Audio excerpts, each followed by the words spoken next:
او دې سره الله پاک باران کوي. د موسی علیه السلام هغه واقعه مشهوره مونږ تاسو بار بار اورو. هغه واقعه اگر چې سند داغه نه دی ذکر او عامو کتابونو کې نشته دی، خو ابو قدامه امام دی محدث دی، هغه په خپل کتاب التوابین کې راخستی دی چې موسی علیه السلام په زمانه کې قحطلي راغله. موسی علیه السلام ته خلق ورغلو، یا کلیم الله ادع لنا ربک ان یسقینا الغیث. اے کلیم الله موسی، الله پاک نه دعا غواړه چې الله پاک مونږ ته باران راکړي. نو موسی علیه السلام ودرېد، ځان پسې کې قوم او ټول صحرا ته ووتلو، دشتې ته، او قوم یې کوم هغه اویا زره کسانو دا ټول صلات استسقا ته ووتو. دا نه چې صلات استسقا اعلان وکړي بیا په پیله صف کې صرف 50 یا 40 کسان وي، نور سره د شپت هم نه وي. صلات استسقا څه کوي؟ د ټول قوم فریاد وي، د معمولي کسان که څوک نه رسي نو دا به یو قسم ډرامه غنې شي، بلکې که نه کېږي ماشومان ځناور به هم ځان سبي. نو اویا زره کسان ووتو، دعا یې وکړه، الهي اسقنا الغیث وانشر علینا رحمتک وارحمنا بالاطفال الرضاع. یا الله مونږ باندې خپل رحمت باران راووره، مونږ باندې د شودو رودونکو بچیو په وجې سره رحم وکړه، ځناورو په وجې سره مونږ باندې رحم وکړه، په مونږ کې بوډاګان ضعیفان دي هغو په وجې مونږ باندې رحم وکړه. موسی علیه السلام دا دعا وکړه، خو اسمان کې نو سترګې ګرمي په زیاتېدو وه، باران ونه شو، قحطلي نور هم اوږدېده. الله پاک ورته وحی وکړه، ای موسی فیکم عبد یبارزنی منذ 40 سنه بالمعاصی. اے موسی تاسو په دې اویا زره قوم کې یو داسې سړی دی چې تاسو سره غلی دی، 40 کالونه ما سره د جنگ اعلان کړی دی د ګناهونو په سبب، 40 کالونه ګناهونو کې مبتلا دی. فنادی بالناس حتی یخرج من بین اظهرکم فبه منعتکم. اے موسی خلکو کې आवाज وکړه چې دا تاسو د قوم نه وځي، اندې یو سړي په وجې سره تاسو نه ما باران ودرولی دی. نو هغه سړي ارد ګرد سترګې کړولې، ځان باندې پوه شو چې بل څوک ونه درېدلی، خو دا ګناهګار خو زه یم، هر چا ته د خپل ګناه پته لګېږي. او ځان سره ویلو چې یا الله که زه ووځم خلکو کې رسوا کېږم چې دا دومره لوی ګناهګار دی، 40 کالونه ګناه کوي، او کاندیزه کې کینام بیا ټول قوم د باران نه محروم دی. نو یا الله ما رسوا نه کې، ځان باندې صدر رواچول، پندي مجمعې کې توبه وبسته. د دې په توبې سره اسمان کې اوریځې راغلې، سپینو اوریځې، فامطرت کافواه القرب. داسې باران وشو لکه مشکیز ولا خولې وشلې، داسې درون باران وشو.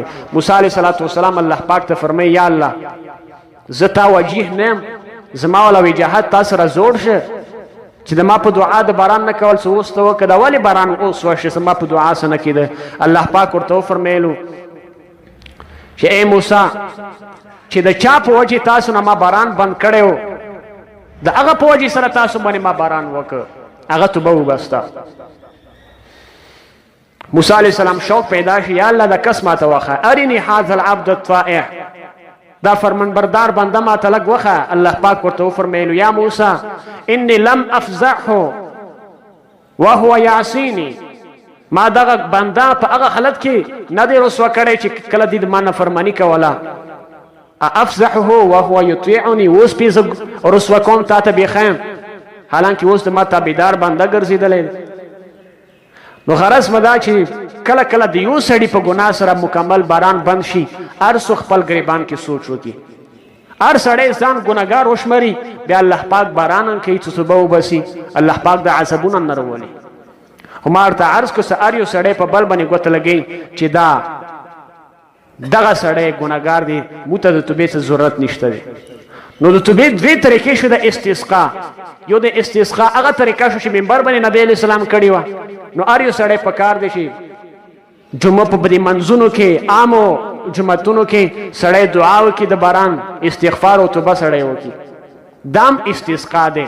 امام صاحب اندا فرمایي، البته ادعا ته که وځي 2 رکعاته کې، هغه صاحبین فرمایي څه شته، هغه معمول به او فتوا باندې شته.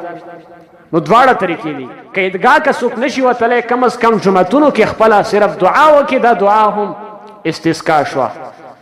خو شرط، لوی شرط دا دی تر څو پورې چې موږ تاسو توبه نه یو بستلی سي، نو د یو سړي په وجې سره پوره امت ته عذاب الله پاک ورکوي کله کله.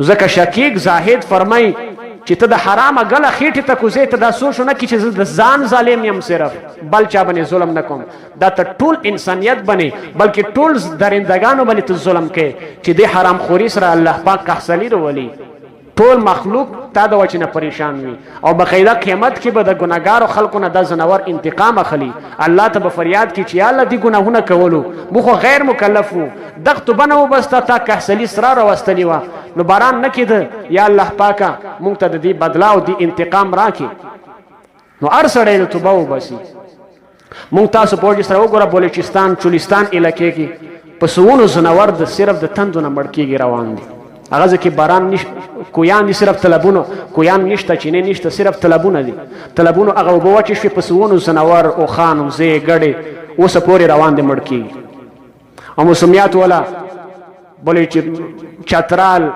کورما او د ګلګت دې علاقو ته علاج جاري کړی دی چې دومره سخته ګرمي دی چې د کوم کوهستاني علاقې دي واورې غرونو باندې پرتې دي هغه واورې ویلې کېږي او د واورو منځ کې کومه اوبه دی هغه به هم لاندې رسي سیلاب په صورت کې او واوره ولې کېږي د هغه وله اوبه ورپسې زیاتې شوې نو سیلاب راتللو خطره ځان سیلاب ته تیار ساتو دومره سخته ګرمي دی څه شي د وجې نه قحصلي د وجې نه نو هر سړی ځان سره سوچ وکړي هر سړی ځان ګناهګار وشمري چې زه ګناهګار یم یا الله پاکه زما په وجې باران بند دی هر یو سړی که داسې توبه وباسي نو الله پاک رحمت نه بعیده نه دی لره نه دی الله پاک به بیا ضرور خپل رحمت متوجه کوي نو الله پاک موږ تاسو ته توبې کولو توفیق نه نصیب کړي او د خپل رحمت باران موږ تاسو باندې په قدر د حاجت راوورئ واخر دعوانا الحمد لله رب العالمین